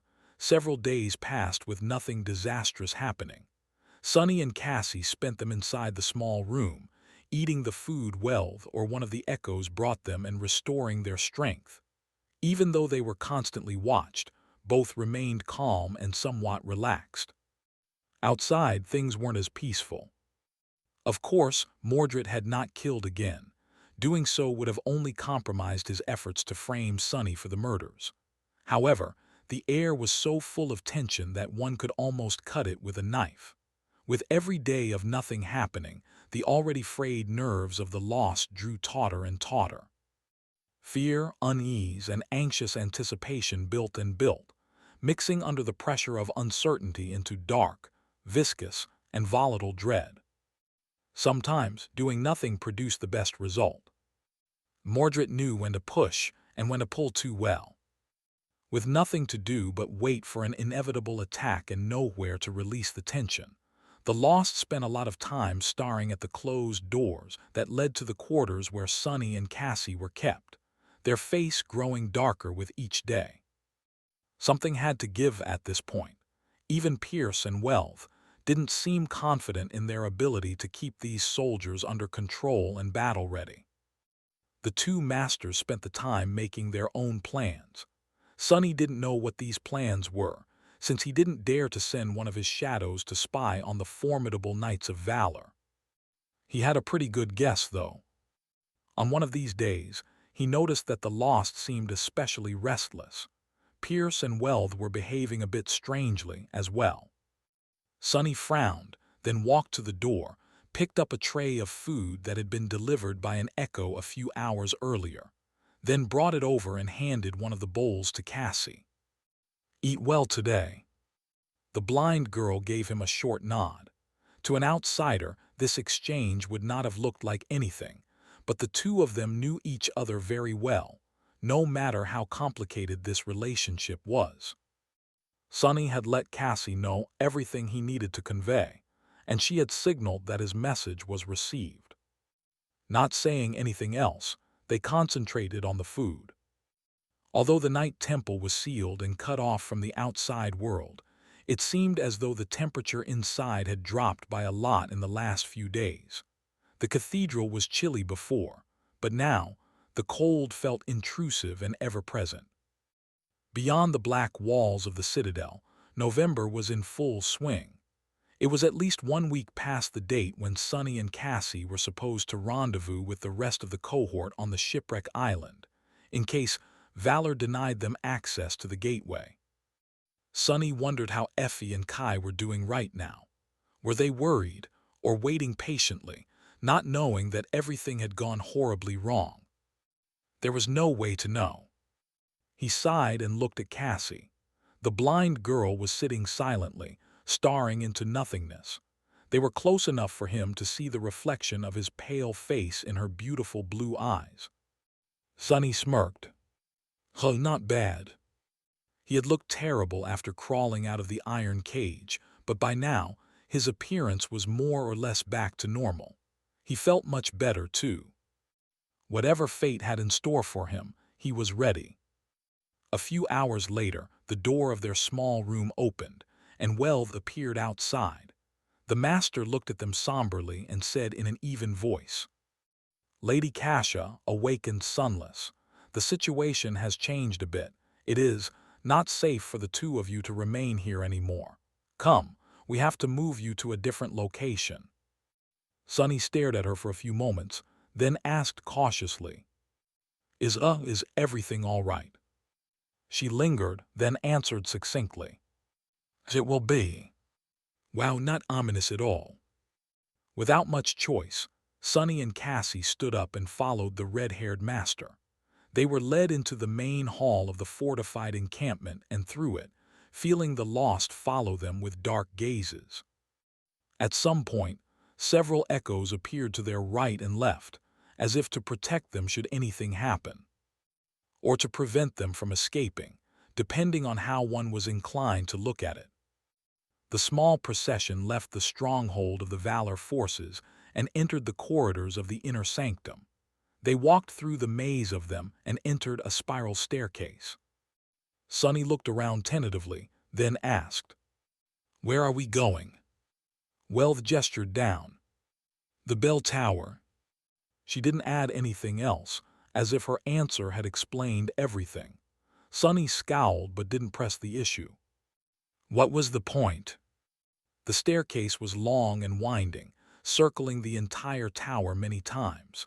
With each revolution, the spiral became narrower.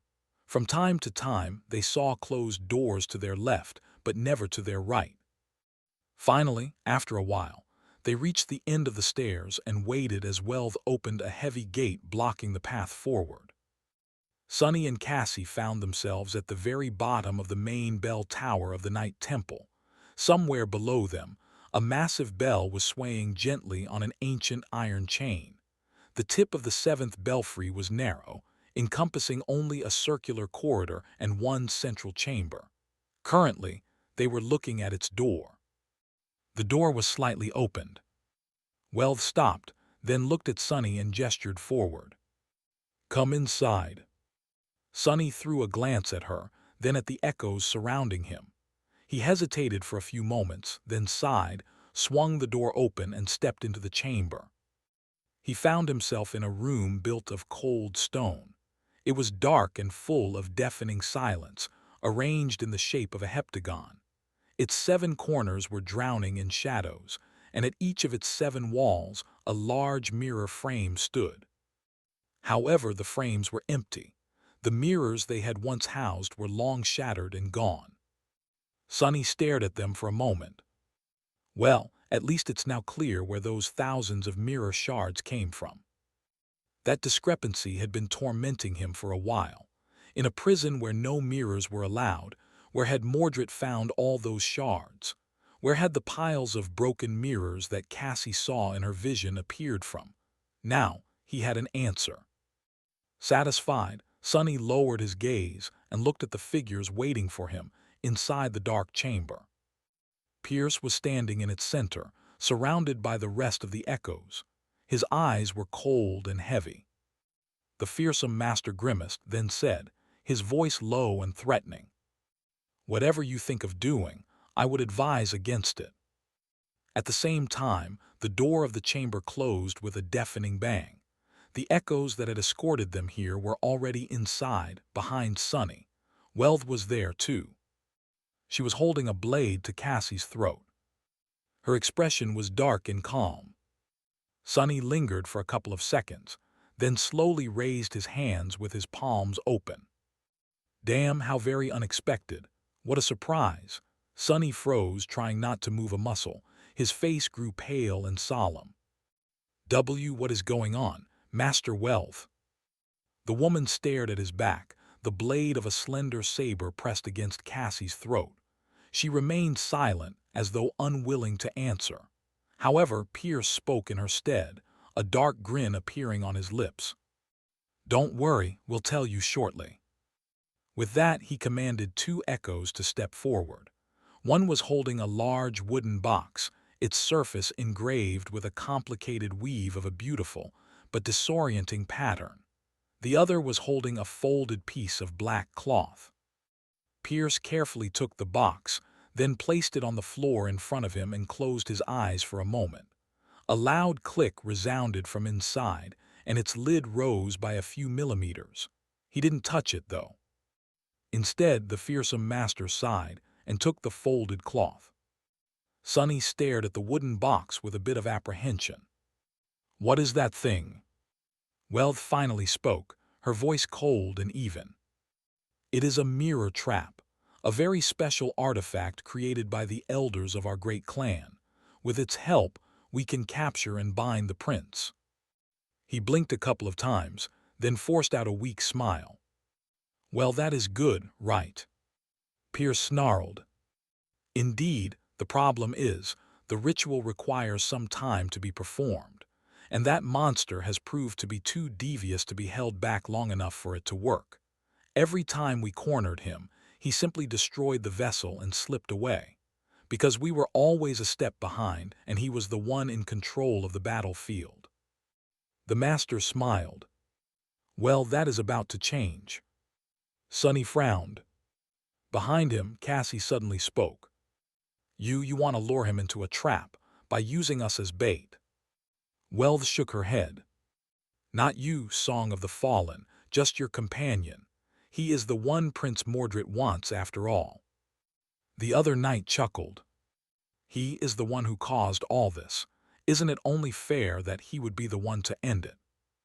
Pierce took a step forward and looked down at Sonny. I don't know why the bastard chose you as the final vessel, but from his actions, it is obvious that he is fixated on taking your body above all others. Why else would he have gone to such lengths to frame and excommunicate you?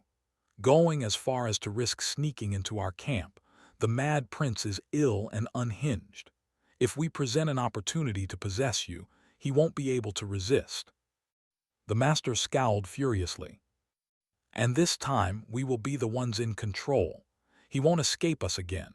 So, you wouldn't mind making a sacrifice for the greater good, would you, awakened sunless? Sonny shivered and took an involuntary step back. However, there was nowhere for him to go. Welth and 5 echoes were behind him, blocking the path of escape. What if I do mind? Pierce smiled. Then Lady Cassia will tragically lose her life at the hands of the escaped murderer, while heroically assisting the great clan valor and saving lives, of course.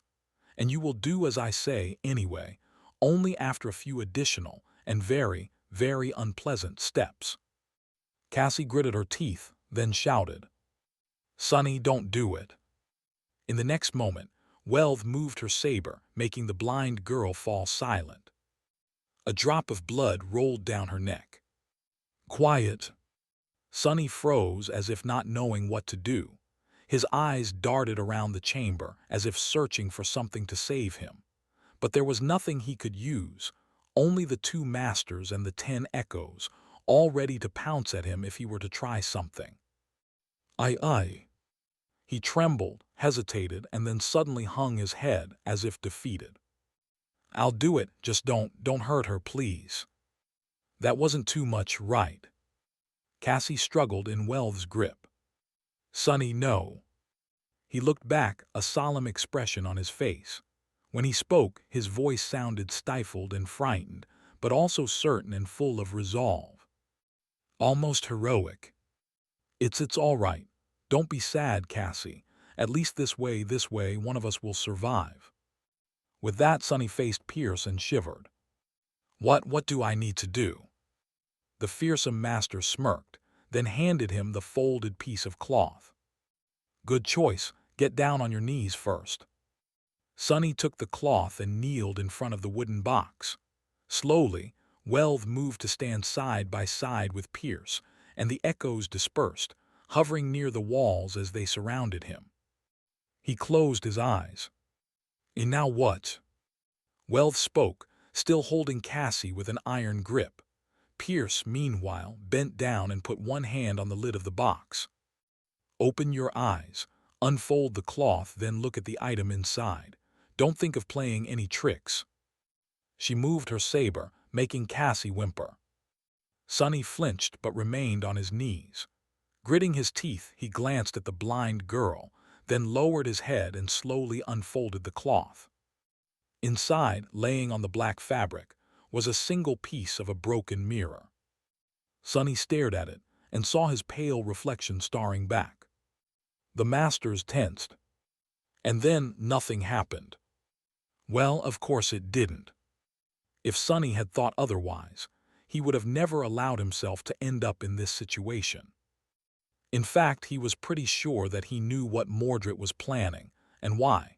For that reason, he believed that staring into a mirror was perfectly safe for him, at least right now. That's why he and Cassie had acted out this little performance, pretending to be frightened and clueless, or at least resigned to their fate. Sonny was actually pretty proud of himself. It seemed that his acting ability had really improved. That last line, especially, such intensity. Cassie had done surprisingly well, too. Pierce and Welth stared at him, waiting for a sign that Mordred took the bait. However, after a few seconds of nothing happening, slight confusion appeared in their eyes, and then a hint of doubt. And then fear.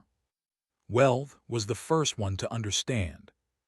Her face paled, and she suddenly looked up, as if hoping to pierce countless layers of stone with her gaze, and see the fortified camp that they had left behind.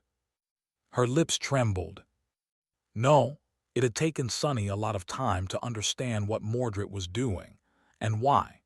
But in the end, he had succeeded, and thus managed to predict what the elusive prince was going to do, or at least do it with a sufficient degree of certainty to stake his life on it in this desperate situation. Just like everybody else, Sonny had been fooled at first. The initial revelation he had received had to do with the brutal murder of the two guards. It was then that he realized that Mordred was not as insane and perverse as everyone seemed to think. Mordred's grotesque brutality was not the result of an irresistible, unhinged, and sadistic compulsion. Instead, it was a cold and calculated strategy that the prince had employed to diminish his enemies, break their spirit, and make their souls susceptible to his attacks. He had weaponized terror itself, and made good use of it. After all, people were most scared of that which was unknown. And what was more unknowable than the mind of a deranged, murderous madman? After Sonny realized that there was such a possibility, the next step was both simple and hard to take. He had to take a good look at himself and admit that he himself had fallen victim to this tactic. Mordred had gotten under his skin. Sonny was more resilient to deceit and manipulation than most, but he was also more vulnerable to the schemes of the Prince of Nothing. Their enmity was personal and, as such, involved powerful and destructive emotions. Humiliation, resentment, the sense of betrayal. Such emotions were the enemy of clarity. Sonny had allowed his mind to be clouded by them, and through them, by fear. So he had to separate his emotions from his perception of the situation, knowing that some of them were a dire obstacle, and some were engineered by Mordred in order to obfuscate the truth. Once he did, it was as though a veil had fallen from his eyes. Without it, several things became apparent. The first one was that Mordred was not as terrifying as he wanted everyone to think. Sure, he was astonishingly powerful for an awakened, and equally as lethal enough so for Sonny to suspect that the prince possessed a divine aspect. If he and Nephis could, why not Mordred? He didn't know how many soul cores Mordred possessed, but if his aspect was indeed similar to theirs, there had been much more time for the former heir of valor to accumulate soul fragments and grow stronger. This could also explain why his power level was so anomalous. In any case, it didn't matter. Regardless of how powerful Mordred was, he was clearly not powerful enough to obliterate his jailers completely. Otherwise, they would have been already dead. In fact, Sonny suspected that the Prince of Nothing was in the exact same situation as he himself was. Sonny could take on one of the masters, maybe even both of them with Cassie's help and a lot of luck. He also stood a chance in the battle against the surviving Lost. But he couldn't fight them all together, and neither could Mordred. It was not an accident that the guards had been killed in the usual brutal and ghastly fashion, but the wounded sentinels simply had their throats cut. The murderous prince had not abandoned his barbarous ways on a whim. He simply wasn't capable enough to do more unnoticed. Mordred was not all-powerful. Just very, very good. The second realization came thanks to the first one, after the two wounded sentinels had been killed, and the crowd of their comrades was hungry for Sonny's blood. Back then, he briefly considered running away, despite the fact that Pierce and Wealth would certainly pursue. And this was it. At that moment, he understood Mordred's true goal. It was not to single out Sonny, separate him from the Lost, and possess his body, no. What the prince wanted was to separate the Lost from each other with Sonny's unwilling help, so that he could kill them divided. Which didn't mean that he had no plans for Sonny's body, only that he wasn't aiming for it yet. After Sunny understood Mordred's immediate goal, one last thing became apparent. It was that the murderer was indeed already among them. Only he wasn't hiding inside Sunny, as the Lost suspected. Instead, he was hiding inside one of them. This mystery tormented Sunny for a while. How could this be? After all, Pierce and Weld weren't fools. They had a reason to be confident in their soldiers, and that reason was that none of the Sentinels had interacted with a mirror or any sort of a reflection after Mordred's last vessel had been destroyed. Everyone was careful and watchful of their comrades to keep them safe, too. How could he have possessed one of them then? The answer was both simple and frightening. Sunny understood it after thinking about the sentinel who had brought food and water to their cage, then lost his mind and tore out his own eyes. The eyes. The eyes were the mirror of the soul, after all. Locked in a small room with Cassie, Sunny couldn't help but notice his own reflection in her beautiful eyes. Seeing his own face staring back at him from their depths, he shuddered. Mordred didn't need a mirror to enter someone's soul. Every human in the Night Temple was a walking mirror. They just didn't know it. Not by chance, but by design. The banished prince had purposefully kept this facet of his power hidden, only using the mirrors and mundane reflections to take vessels, thus creating a false impression that this was the only way he could achieve it. He was a devious monster indeed. Sunny kept this dreadful guess to himself and tried to deduce who among the Lost was the real murderer. He considered both Pierce and Weld, then the only wounded sentinel to survive. Using him as a vessel was just insidious enough for a fiend like Mordred. But then he entertained the idea that Mordred had not chosen his victims randomly. He had the ability to kill people inside the stronghold, to a much more terrifying effect. So why target the guards first? One of the murdered guards had been a familiar face, the Lost who had an aspect that allowed him to see the unseen, like Sunny's shadow hiding in the darkness, or peer through the veil of invisibility that the female sentinel who had almost cut Sunny's throat, invited him to see Weld and Pierce, and even escorted him and Cassie to the bathroom could create. Yes, Sunny was almost sure that Mordred was hiding in her body. This was how he had been able to kill the two guards, and later the two wounded, without being seen or heard. The answer was so obvious, the simplest solution was most often the correct one, after all. And so, Sunny had predicted what was going to happen. Mordred had pushed Pierce and Weld into action. With their forces dwindling by the day and no definitive information on when St. Cormac would arrive, the masters could not simply wait. He lured them into leaving the stronghold to take Sunny away, thinking that they were luring Mordred into a trap instead. And while they were gone, the surviving Lost had no one to protect them from the monster hiding in their ranks. Weld suddenly looked up, her face growing pale. Her lips trembled. No. Sunny lowered his head and suppressed a dark smile. At that moment, the masters finally understood what he had known for a while. But it was too late. Utterly and irrevocably late. Thanks for watching. Please subscribe and like the video and comment down.